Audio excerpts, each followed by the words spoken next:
மகிமையின் நம்பிக்கையே மாறிடாத என் இயேசையா, உம்மையல்லோ பற்றி கொண்டே உலகத்தில் வெற்றி கொண்டே. ஆண்டவராகிய இயேசு கிறிஸ்துவின் வெளியேறப்பட்ட நாமத்தினாலே உங்கள் யாவருக்கும் என் அன்பின் ஸ்தோத்திரத்தை இந்த காலை வெளியில் உங்களுக்கு தெரியப்படுத்துகிறேன். 1 பேதுரு 5ஆம் அதிகாரம் 2 முதல் 4 வரை உள்ள வசனங்கள். 1 பேதுரு 5ஆம் அதிகாரம் வசனங்கள் 2 முதல் 4 வரை. உங்களிடத்தில் உள்ள தேவனுடைய மந்தையை நீங்கள் மேய்த்து கட்டாயமாய் அல்ல, மனப்பூர்வமாயும் அவலட்சணமான ஆதாயத்திற்காக அல்ல, உற்சாக மனதோடும் சுதந்திரத்தை இருமாப்பாய் ஆளுகிறவர்களாக அல்ல, மந்தைக்கு மாதிரிகளாகவும் கண்காணிப்பு செய்யுங்கள். அப்படி செய்தால் பிரதான மேய்ப்பர் வெளிப்படும் போது மகிமையுள்ள வாடாத கிரீடத்தை பெறுவீர்கள். கிறிஸ்துவுக்கு அன்பான தேவனுடைய பிள்ளைகளே, கர்த்தருடைய பிள்ளைகளுக்கு கர்த்தர் 5 விதமான கிரீடங்களை கர்த்தர் வைத்திருக்கிறார் என்று சொல்லி நாட்களை நாம் பார்த்து கொண்டு வருகிறோம். அவைகள் ஒன்றுதான் மகிமையுள்ள வாடாத கிரீடமாய் காணப்படுகிறது. இந்த கிரீடமானது மேய்ப்பர்களுக்காகவும் கர்த்தருடைய வார்த்தையை கற்றுக் கொடுக்கிறவர்களுக்காகவும் பிரதான மேய்ப்பனாகிய ஆண்டவராகிய இயேசு கிறிஸ்து அப்படிப்பட்ட வெகுமதியை கொடுக்கும்படியாக இருக்கிறார். ஒரு ஆவிக்குரிய மேய்ப்பர்களுக்கு 2 பிரதான பணிகளை கர்த்தர் வைத்திருக்கிறார். ஒன்று, நம்மிடத்தில் உள்ள தேவனுடைய மந்தையை மேய்க்க வேண்டும். மந்தை தேவனுடையதாய் காணப்படுகிறது. அவருடைய கிருபையின்படி அதை பகிர்ந்தளித்திருக்கிறார்.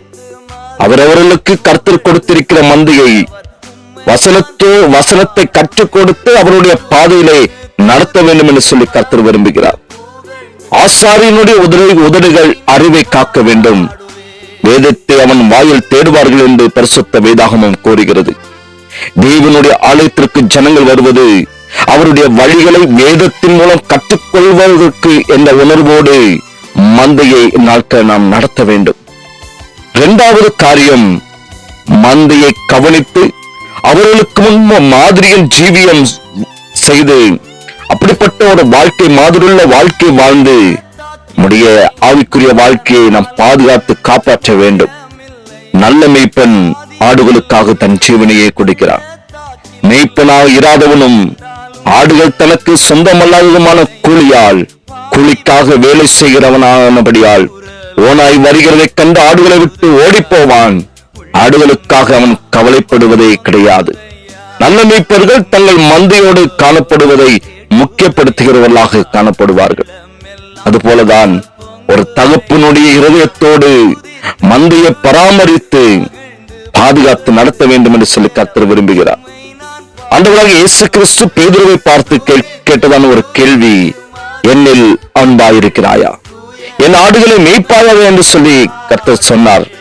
ஆண்டவராகிய இயேசு கிறிஸ்துவின் இடத்தில் அன்பு கூர்ந்து ஆடுகளுக்காக தன் ஜீவனை கொடுக்கிற அவருடைய அன்பின் இருதயத்தை உணர்ந்து கர்த்தர் தம்முடைய தாசர்களுக்கு கொடுத்த மந்தையை அதே சிந்தையோடும் இருதயத்தோடும் மேய்க்க வேண்டும் என்று சொல்லி கர்த்தர் விரும்புகிறார். கடமைக்காகவும் ஆதாயத்திற்காகவும் இருமாப்புள்ளவர்களாகவும் கட்டாயத்தின் பேரிலும் அல்ல, மனப்பூர்வமான மனதோடு கூட உற்சாகத்தோடு கூட கர்த்தர் கொடுத்ததான பணியை செய்ய வேண்டும் என்று சொல்லி பரிசுத்த ஆவியானவர் விரும்புகிறார்.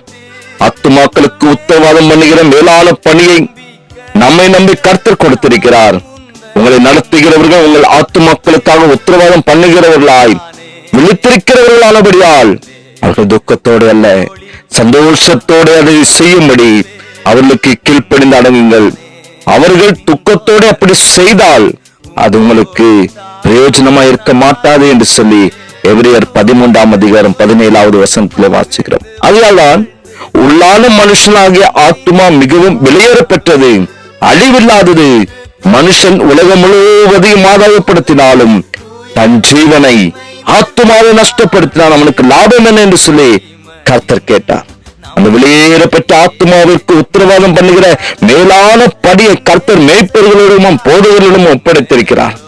ஆத்துமாக்களை மனம் திரும்புதலுக்கு நேராக நடத்தி பாவ மன்னிப்புக்கென்று ஆண்டவராகிய இயேசு கிறிஸ்துவின் நாமத்தினாலே ஞானஸ்நானம் பெற்றுக் கொள்ளும்படி செய்து பரிசுத்த ஆவியானவருடைய அந்த வரத்தை பெரும்படிக்கு நடத்தி கர்த்தருடைய வார்த்தையை கற்றுக் கொடுத்து ஆண்டவராக இயேசு கிறிஸ்துவின் சிந்தையும் சாயலையும் அணியும்படிக்கு செய்கிறதான பொழுது ஆண்டவராக இயேசு கிறிஸ்து மனவாட்டி சபையை சேர்த்துக் கொள்ள வருகிறதான அந்த நேரத்திலே அவருடைய வருகையிலே நம்முடைய கரங்களிலே கர்த்தர் ஒப்பு கொடுத்த அந்த ஆத்துமாக்களை கொண்டு நிறுத்துகிறதான பொழுது ஆண்டவர் நம்மை பார்த்து சொல்லுவார், உண்மையும் உத்தம ஊழியக்காரன் என்று அழைக்கிற அந்த நாள் பாக்கிய நாளாய் காணப்படுகிறது.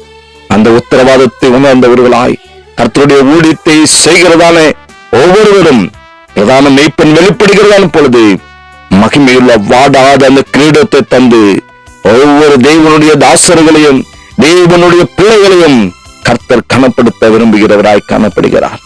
ஆகவே எனக்கு அன்பான தேவனுடைய பிள்ளைகளை கர்த்தர் நமக்கு கொடுத்த ஆத்துமாக்களை சரியான பாதையிலே நடத்த வேண்டும். தேவனுடைய தாசர்கள் மாத்திரமல்ல, கர்த்தரை அறிந்த பிள்ளைகள் அநேகரை கிறிஸ்துவுக்குள்ளாக சரியான பாதையிலே அவருடைய வசனத்தை சொல்லி கர்த்தர் கொடுத்ததான சகல விதமான காரியங்களையும் வேதத்தின் வாயிலாக அவர்களுக்கு கற்றுக் கொடுத்து சரியான பாதையில நடத்துகிறதான பொழுது கர்த்தர் நமக்கு அந்த மகிமையுள்ள வாடாத கிரீடத்தை கொடுத்து ஒவ்வொருவரையும் கனப்படுத்துவார்.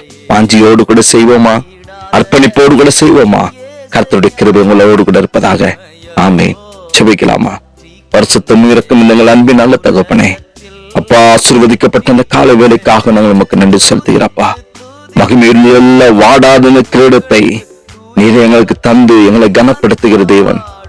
அதற்கு ஆண்டவரை நாங்கள் செய்ய வேண்டிய காரியம் உண்டு. அதை நாங்கள் சரியாய் செய்வதற்கு எங்களை அர்ப்பணிக்கிறோம். உற்சாக மனதோடு கூட அப்பா எங்களை அர்ப்பணிப்போடு கூட செய்வதற்கு அப்படிப்பட்ட கிருபைகளை ஒவ்வொருவருக்கும் நீர் கொடுத்து வழி நடத்துவீராக.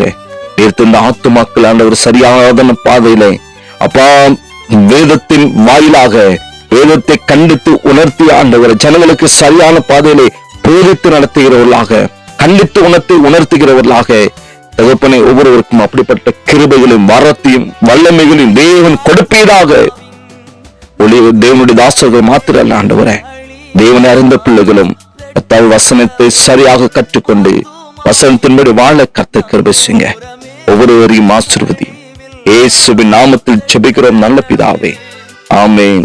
ஆமென்.